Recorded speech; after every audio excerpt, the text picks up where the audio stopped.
If you want your drums to hit harder, parallel compression might be the secret weapon you've been looking for. So a bit of a backstory here. I used to avoid parallel compression completely, especially in metal. Metal, I found that it added a little too much of everything, and I wasn't able to control the kicks and the low end very much when I had parallel compression running. So for years and years, I avoided that absolutely. And I only really recently started using it. And I'm going to be honest, I really still don't use it very much, but I started mixing in more pop punk bands and punk bands as of late, and their drums do need that extra push that you kind of get naturally from a metal track. And I found that parallel compression, mostly on snare, was the trick that I needed to do. Now we're working on the same song that we've worked in the last couple videos for this week. It's my friend Eddie's song that he wrote and he had me mix for him. Now I did add some parallel compression here with the DBX 160 compressor and limiter from Waves. The threshold ratio and as well as the attack and release are all fixed. Attack and release are information dependent, so if I push more into it, the more those values change. What those values are, I'm not really sure.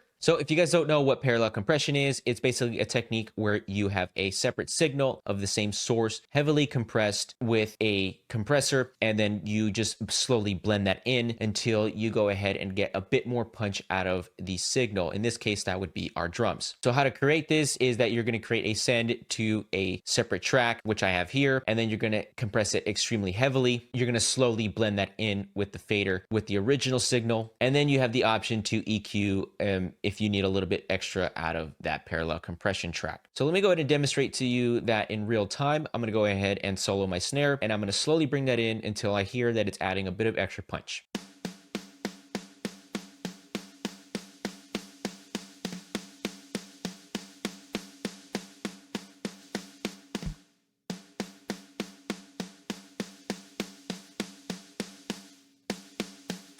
About there feels good. Let me go ahead and mute that so you guys can hear what that sounds like.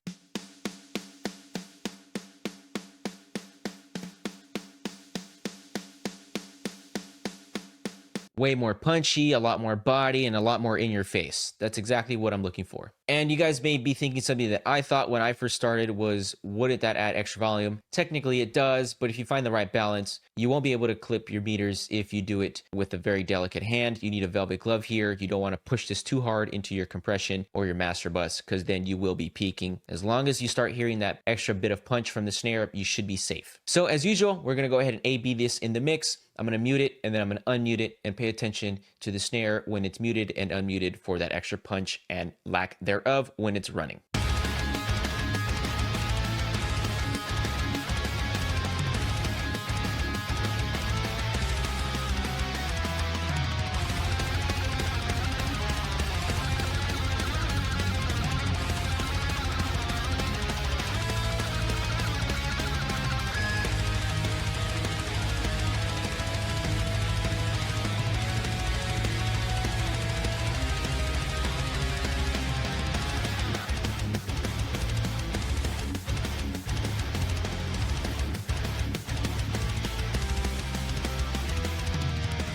And it's adding tons of energy to the snare, tons of attack. I love it. Sounds great. In a metal context, really, I would only add parallel compression to the snare and maybe the toms. I have a really big problem with adding parallel compression to a track like this, especially because I see people sending kick drums to the parallel compression bus as well. But when you have a tech song like this where the double pedal is really, really crazy, I don't think that's a good idea. Your low end gets out of whack and super crazy. You could go ahead and EQ some of that low end out, but I have found that you can get a pretty decent kick sound without having to do this. Maybe on a rock song, definitely on a pop punk song, and definitely on a punk song. So if you found this tip helpful, go ahead and give me a like, comment, and subscribe. Helps me more than you guys know. And I'll see you guys in the next tip in the next video.